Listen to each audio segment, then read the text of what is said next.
1 പത്രോസ് 2:4 മുതൽ മനുഷ്യർ തള്ളിയതെങ്കിലും ദൈവസന്നിധിയിൽ ശ്രേഷ്ഠവും മാന്യവുമായ ജീവനുള്ള കല്ലായ അവന്റെ അടുക്കൽ വന്നിട്ട് നിങ്ങളും ജീവനുള്ള കല്ലുകൾ എന്നതുപോലെ ആത്മീക ഗൃഹമായി യേശുക്രിസ്തു മുഖാന്തരം ദൈവത്തിന് പ്രസാദമുള്ള ആത്മീയ യാഗം കഴിക്കുവാൻ തക്ക വിശുദ്ധ പുരോഹിത വർഗമാകേണ്ടതിന് പണിയപ്പെടുന്നു. ഞാൻ ശ്രേഷ്ഠവും മാന്യവുമായൊരു കല്ല് സിയോനിൽ ഇടുന്നു, അവനിൽ വിശ്വസിക്കുന്നവർ ലജ്ജിച്ചു പോകയില്ല.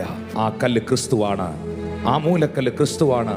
അവരെ അനുഗമിച്ച ആത്മീക പാറയിൽ നിന്നല്ലോ അവർ കുടിച്ചത്, ആ പാറ ക്രിസ്തു തന്നെ.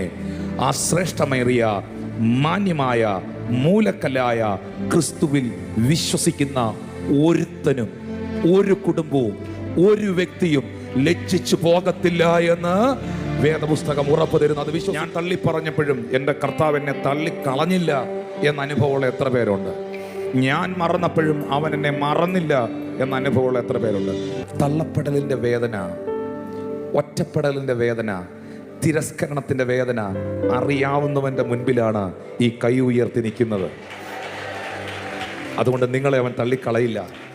ലോകം മുഴുവൻ നിങ്ങളെ തള്ളിക്കളഞ്ഞാലും നീ തനിച്ചേ ഉള്ളെങ്കിലും അവൻ നിന്റെ അരികിൽ വരും. മക്കളെ, ആരും നിന്റെ ഒപ്പം ചിലർ നിങ്ങൾ പറയുന്നില്ല എൻ്റെ കൂടെ നിൽക്കാൻ എനിക്ക് ആരുമില്ലെന്ന്. നിന്റെ കൂടെ യേശു മാത്രം മതി, കർത്താവ് പക്ഷെ മാത്രം മതി.